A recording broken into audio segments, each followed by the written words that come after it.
Troy's all-time sack leader and a three-time NAIA All-District selection, Charles Pickett's name is littered throughout the Troy defensive record book following an All-American career.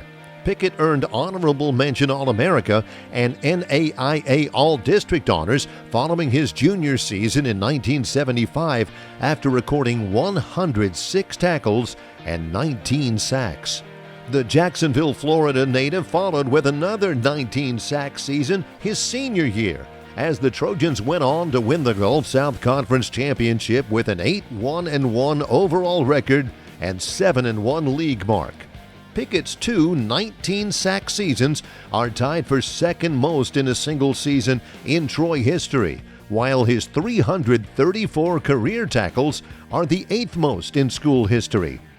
He led the Trojans in tackles in the 1974 and 1976 seasons and finished his career with 43 sacks, which is 12 more than the next closest Trojan on the list.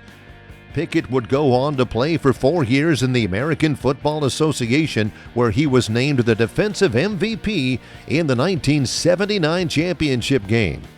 Following football, Pickett opened Pickett Marine Construction in 1980 and still serves as the company's president. A guy named Johnny Coward was good friends with my older sister, and he was going to school at Troy at the time. And one of the coaches asked him about was anybody around the school that might be interested to come to Troy or might fit in the program, and he gave him my name.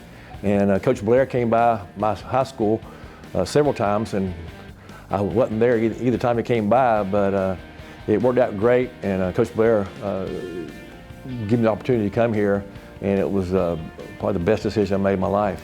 So I had some buddies of mine that were recruited, one by Georgia Tech and one by Florida State, but they didn't. They came home pretty quick. They were a year older than me, and neither one of them made it very long. And they were kidding me about, you'll be back in 2 weeks. We'll see you in 2 weeks. And that summer, I worked by the beach, and so we went to the beach a lot. And when I came up to see Coach Blair with my parents earlier, they told us that it's tradition. They shave the freshman's head and all this stuff. So I didn't bother getting a haircut before I came here because I was going to shave my head. So my hair was quite long and it was blonde, and I was been outside a lot, so I had a tan.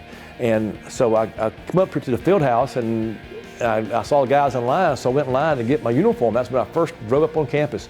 And so I'm standing in line, and some coach grabbed me by the arm and told me what was I doing there, and I tried to explain to him I was, in line. I was going to play football. And he said, "No, you're not." He said, so he said, "You need to leave right now." So he took me by the arm and kind of led me to the door. And I went outside and went to my car, and I said, "I can't leave. So I went back up there, and I looked around for him and tried to hide from him. And I was almost got my turn to get equipment. He caught me again. And again, the second time he told me to get out there, but not so many words. He was pretty hard. And so I went out to my car, and I sat in the car for a few moments. I said, "Well, I'm just going to get me a motel room and stay probably about a week or two, and I'll go back home and tell them at least I made it for a couple of weeks." And by that time, Coach Blair came walking by, and he said, "What are you doing?" And I kind of explained the situation to him, and he said, "Oh, that's just Doc. Don't give him no mind."